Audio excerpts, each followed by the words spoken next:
जय जगन्नाथ दर्शक बंधु ओडिशार एकमात्र international cricket stadium Barabati stadium एबे पुणी थे चर्चार रही कारण India versus England ODI series द्वितीय मैच 9 तारीख में बारवाटी स्टेडियम खेल।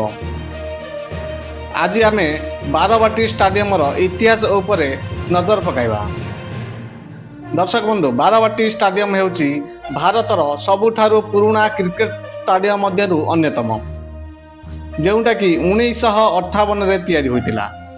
प्राय 86 वर्षर पुराना स्टेडियम हेउची बारवाटी क्रिकेट स्टेडियम। एठारे इंटरनेशनल क्रिकेट एवं फुटबॉल मैच मध्य होइछि। अनेक आईपीएल मध्य एही स्टेडियम रे खेला जाइछि। दर्शक बंधु 45,000 दर्शक बसी यही स्टेडियम रे मैच देखिपारे। 45,000 दर्शक विशिष्ट यही स्टेडियम हेउची कटक बारवाटी स्टेडियम। दर्शक बंधु एठारे प्रथम ओडीआई मैच खेला जाइतिला 1982 रे, जोटा कि इंडिया एवं इंग्लैंड मध्य खेला जाइतिला। सेहीपरि एठारे प्रथम टेस्ट मैच 1987 रे खेला जाइतिला, जोटा कि इंडिया एवं श्रीलंका मध्य खेला जाइतिला। एठारे प्रथम T20 मैच 2015 रे इंडिया वर्सेस साउथ अफ्रीका मध्य खेला जाइतिला। एठारे टोटाल 24 इंटरनेशनल मैच खेला जाइछि, जेउंतिरे 2टी टेस्ट मैच रही, 19टी ओडीआई वनडे मैच रही एवं 3टी T20 मैच रही। ता सहित अनेक आईपीएल मध्य एठारे खेला जाइछि।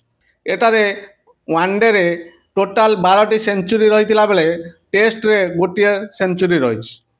ओडीआई रे एठारे टोटाल 10टी मैच खेली 469 रन सहित सबुठारु आगरे रही सचिन तेंदुलकर। दर्शक बंधु सचिन तेंदुलकर जे कि एठी 10टी मैच खेली 469 रन संग्रह करछंती, जोटा कि तांकर सबुठारु सर्वाधिक स्कोरर हेउचंती सचिन तेंदुलकर।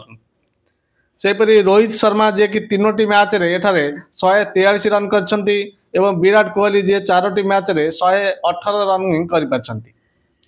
दर्शक बंधु रोहित शर्मा एवं विराट कोहली ये बोध हुए शेष मैच होई पारे, सेति पई तांको उपरे दर्शक मानकर भरोसा रही। से भल इनिंग्स खेली दर्शक मानकु एंटरटेनमेंट करिवे बोली आशा। सेबली पूर्वरु एठारे 2019 रे खेला जाइतिबा वनडे मैच रे गोटे मैच रे युवराज सिंह एवं महेंद्र सिंह दुई जन गोटे ही मैच रे सेंचुरी करथिले।